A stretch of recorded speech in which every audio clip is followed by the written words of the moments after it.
आज तक इतना दिन बीत गया, वो अपने मायके में खुले में घूम रही है। सर हम लोगों को कोई न्याय नहीं मिल रही है। सरकार से यही निवेदन है कि हम लोगों को न्याय मिले। अवैध संबंध होने के बाद बच्चे पति को जो पता चला है, लगाया होगा शासन व्यवस्था कुछ दियावा चाहे जैसे दिया, हमार तो लड़का चल गया चाहे ओके जैसे करवावा जैसे ओके। कहीं न कहीं ऐसी घटनाओं में प्रेम प्रसंग का मामला सबसे ज्यादा है। यही है सर, अगर प्रेम प्रसंग ना होता ना तो आज ऐसी घटना नहीं होती। आप देख रहे हैं उत्तर प्रदेश समाचार। कहा जाए प्रदेश में आए दिन घटनाएं बढ़ती जा रही हैं और इन घटनाओं में कहीं ना कहीं महिलाओं का सबसे बड़ा हाथ बताया जाता है और सामने आ भी रहा है। जैसे मेरठ जैसी घटनाओं में महिला ने जो पति को ड्रम में काट के भर दिया, अन्य जैसे घटना सांप से डसवा के पति को मृत घोषित कर दिया गया। इसी प्रकार से बीते 28 फरवरी को जनपद आजमगढ़ ग्राम सभा जो इरनी है, यहाँ के जो एक युवक था जयबिंद राजभर, ये हरियाणा में काम के सिलसिले में वहाँ रहता था, वहाँ काम करता था, परंतु कहीं न कहीं वहाँ उसकी एक संदिग्ध परिस्थितियों में मौत हो जाती है। आरोप लगता है उसकी पत्नी पे, परंतु कहीं न कहीं वहाँ पुलिस प्रशासन उसको हैंगिंग करार देते हुए आगे की कार्रवाई जो है ख़त्म कर देता है। परंतु यहाँ पे जो जयबिंद थे, उनके परिवार के लोगों का आरोप है कि कहीं ना कहीं उसकी पत्नी द्वारा उसको जो है मार के वहाँ टांगा गया है। और इसी के उपरांत इनके परिवार के लोगों ने 29 ये जो अप्रैल बीता है, इसमें जो है मुख्यमंत्री को, प्रधानमंत्री को और हरियाणा के डीजीपी से न्याय की गुहार लगाई है रजिस्ट्री के माध्यम से। तो हम इन्हीं के परिवार के समक्ष उपस्थित हैं और जानने का प्रयास करेंगे कि आखिर कैसे घटना घटित होती है, इन लोगों को कैसे पता चलता है और ये लोग कैसे न्याय की गुहार लगा रहे हैं प्रशासन से। सबसे पहले हम उनकी माताजी से जानने का प्रयास करेंगे। तो ये जयबिंद क्या करते थे वहाँ रह के हरियाणा? काम करत रहना एक जने के करते थे। ये किससे शादी हुई थी उनकी? प्रीति से सर। प्रीति से। मैं थोड़ा सा चाहूँगा कि इनकी भाभी हैं साथ में, उनसे जानने का प्रयास करूँगा। माताजी थोड़ा सक्षम नहीं है बोल पाने में। जिनसे शादी हुई थी वो लड़की कहाँ की थी? वो बनारस की है, मंगोलयपुर की। कब शादी हुई थी? 2021 में हुई थी सर। तो जयबिंद उसे लेके हरियाणा कब गए थे? अभी 6-7 महीने हुए थे। वो अपने से गई थी मायके से, वो नहीं लेकर गए थे। वो 2-2.5 साल से वहाँ पे रहते थे। उसकी पत्नी 5-6 साल से, अरे 5-6 महीने से वो गई थी, मायके से चली गई थी। अच्छा, आप लोगों को शक क्यों है कि उसकी पत्नी ने, पुलिस ने तो उसे हैंगिंग करार दे दिया है कि मतलब उसने खुद आत्महत्या कर ली है, तो आप लोग कैसे कह रहे हैं कि उसे मार के उसकी बीवी द्वारा जो है ये हत्या की गई है? सर हमारा यही आरोप है कि हम लोग क्यों उस पर शक कर रहे हैं कि उसकी पत्नी ने यहाँ पर कॉल करके नहीं बताई कि ऐसा हो गया है। और हमारे ससुर जी वहाँ पे गए थे, उनसे भी बोल के नहीं बताई कि ससुर जी ऐसी घटना घट गई, हमें इंसाफ चाहिए। हम लोगों के इसी पे शक है कि उसी ने मरवाई है, प्रीति ने मरवाई है। अच्छा, वो लोग एक ही रूम में रहते थे अलग अलग? एक ही रूम में रहते थे। तो एक ही रूम में रहते थे तो कैसे उसने जो है जयबिंद ने फांसी लगा लिया, जो हैंगिंग करार दिया गया है? वो काम पर से आए, बोल रही थी कि वो काम पर से आए, सो रहे थे और हम जो है कि रूम के बाहर गए थे। अब क्या हुआ क्या नहीं हुआ सर वही जानती थी। वो फ़ोन करके नहीं बताई हम लोगों को, इसीलिए हम लोगों को शक है कि उसी ने मरवाई है। तनी के दीवार तोड़ लिए हुए बाहर से, मम्मी लोग गए न हाथ ना उतरने जाता है न रहा है साहेब। जब हमें देवलिया टूट के हथवा से खोल नहीं तो काहे हथवा ना गए, कैसे खोल दी हैं जब हुए बंद कह के अथवा कैले नहीं तो खुलन ना, हाथ ना जात रहा मम्मी की। तो किस प्रकार से जब शादी हुई थी, किस प्रकार से प्रीति का रहन सहन था, किस प्रकार से उसके व्यवहार थे?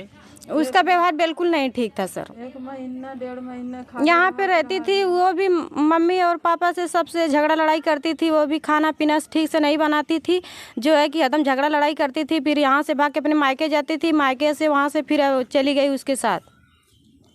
कहा जाता है जो आए दिन प्रदेश में घटनाएं घटित हो रही हैं, उसमें कहीं ना कहीं प्रेम प्रसंग का मामला ज़्यादा देखने को मिलता है। तो क्या कोई ऐसा भी मामला था प्रीति के साथ किसी और के साथ? सर यहाँ पे तो उसका शऊर नहीं ठीक था, यहाँ पे भी ठीक, और वहाँ पे गई थी, हम लोग तो देख नहीं रहे हैं, लेकिन वो उसके हिसाब से लग रहा है कि वही ने मरवाई है, उसी ने मरवाई है। सर हमारा सरकार से यही निवेदन है कि उसको कड़ी से कड़ी सजा मिलनी चाहिए।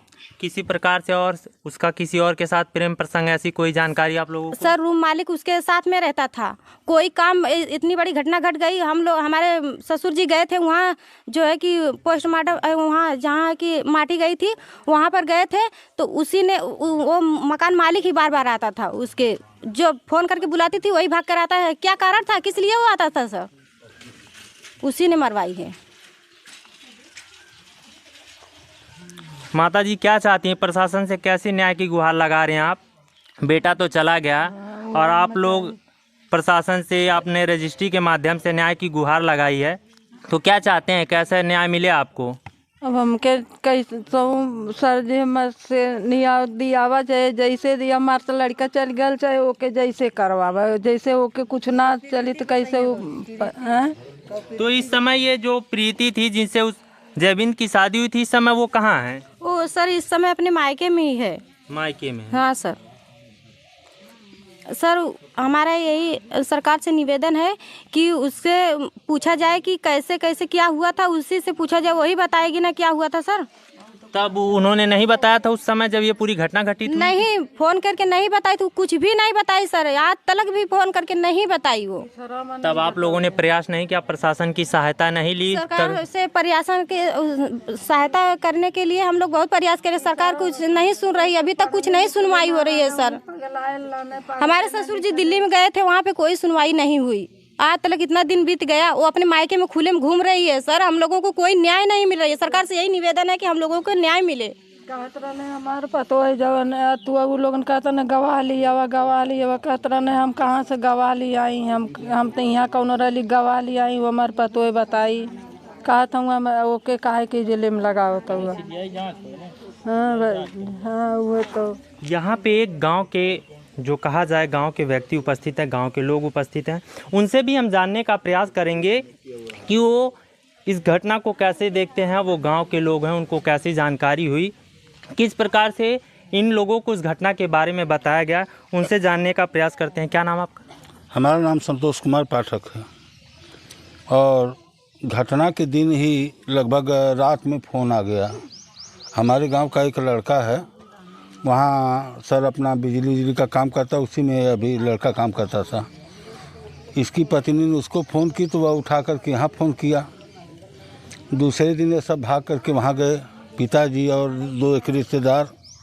वहाँ जाने के बाद पुलिस चौकी में जब पहुँचे तो पुलिस चौकी में चौकी इंचार्ज कहा कि कल आना। फिर बेचारे फुटपाथ पर सोए, कोई था नहीं। दूसरे दिन गए, जाने के बाद वह एक ही प्रश्न किया कि बताओ पुत्र तो मर गया, बहू को क्यों फंसा रहे हो? अगर इसका कर्म भी है तो छोड़ दो इसको। उन्होंने कहा कि हम कहाँ फंसा रहे हैं, हम तो संदिग्ध अवस्था में बता रहे हैं कि मेरे पुत्र की हत्या कैसे हुई, क्योंकि पंखा इतना नीचे है और लड़का खड़ा है पंखा के यहाँ ज़मीन पर सटा हुआ, तो फांसी लगी तो लगी कैसे? इसके बाद सब दूसरे दिन कहा कि अच्छा सादा कागज़ लाओ। सादा कागज़ लेकर के गए सब।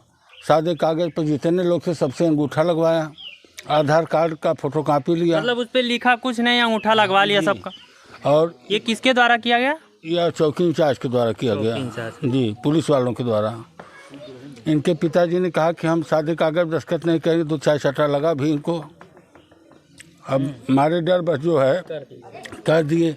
पुलिस वाले जब यहाँ से हम लोग पुलिस वालों से बात करते कहता था कि ऐसा कि अगर सुलह नहीं करेगा तो हत्या का पूरा आरोप इसके पिता पर लगाएंगे। यह बेचारे इधर उधर दौड़ने के बाद आगे फिर साहब शक इस बात की है कि पिता के जाने के बाद उस लड़की को जरा सा आंसू तक नहीं आया, ठीक है, और न उसे यह चिंता थी कि हमारा पति मर गया है।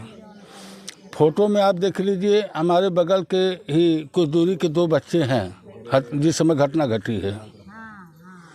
विश्वसनीय सूत्रों के द्वारा यह पता चलता है कि उस बच्चों से इसका संबंध था।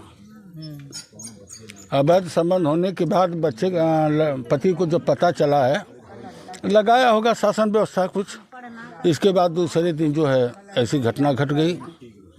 कहीं न कहीं ऐसी घटनाओं में प्रेम प्रसंग का मामला सबसे ज़्यादा है। यही है सर, अगर प्रेम प्रसंग ना होता ना तो आज ऐसी घटना नहीं होती।